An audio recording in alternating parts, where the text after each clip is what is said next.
తిరుపతిలో తొక్కిసలాట ఘటనలో 6 మృతి చెందడంపై అధికారులైతే ఇప్పటికే సమీక్ష నిర్వహించారు. అక్కడ ఉన్నటువంటి అధికారుల నిర్లక్ష్యమే ఈ యొక్క తొక్కిసలాటకి కారణమని తెలుస్తోంది. నిజానికి తమిళనాడు రాష్ట్రంలో సేలం జిల్లాకు చెందినటువంటి 49 సంవత్సరాల మహిళ మల్లిక అనే ఆవిడ అస్వస్థకు గురైనప్పుడు ఆమెని విడిచిపెట్టాలని ఆసుపత్రికి తీసుకెళ్లడానికి గేట్లు అయితే తెరవడం జరిగింది. అంతకుముందే టిక్కెట్ల కోసం కొన్ని వేల మంది అక్కడ పార్కులో ఎదురు చూస్తున్నారు.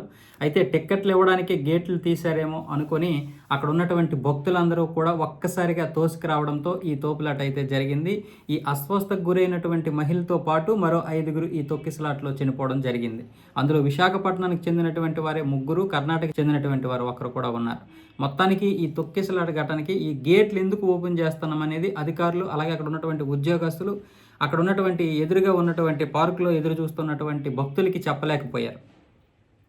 కనీసం చెప్పలేకపోయారు, ఏమి చేయలేకపోయారు, గేట్ని క్లోజ్ చేయలేకపోయారు. ఒక్కసారిగా ఆ జనాలు వచ్చేస్తున్నప్పుడు వీళ్ళు కంట్రోల్ చేయలేకపోయారు. ఈవిడ్ని విడిచిపెడుతున్నప్పుడు ఈవిడ్ని హాస్పిటల్కి తీసుకెళ్ళడానికి గేట్లు తీసినప్పుడు ఏం చేయాలి? ఒక ఆవిడకి ఈ విధంగా ఉంది, మేము గేట్లు తీస్తున్నాం, మీరు ఇక్కడ రాకండి అని చెప్పాలి. లేదనుకుంటే వాళ్ళని అక్కడ ఆపడానికి వీళ్ళని సెక్యూరిటీని పెట్టాలి. ఎందుకంటే ఒక్కసారిగా తొక్కిసలాట జరుగుతుంది కదా. ఇప్పటికే ఎంతమంది తొక్కిసలాట్లు జరిగిపోతున్నారు. ఒక సినిమా థియేటర్ కాడ తొక్కిసలాట్లో చనిపోతే, దేవాలయాల దగ్గర చనిపోతుంటే, ఒక బస్ స్టాండ్, రైల్వే స్టేషను అన్ని దగ్గరలో ఇలా చనిపోతుంటే తొక్కిసలాట్లో ఎందుకు అధికారులు నిర్లక్ష్యం వహిస్తున్నారు?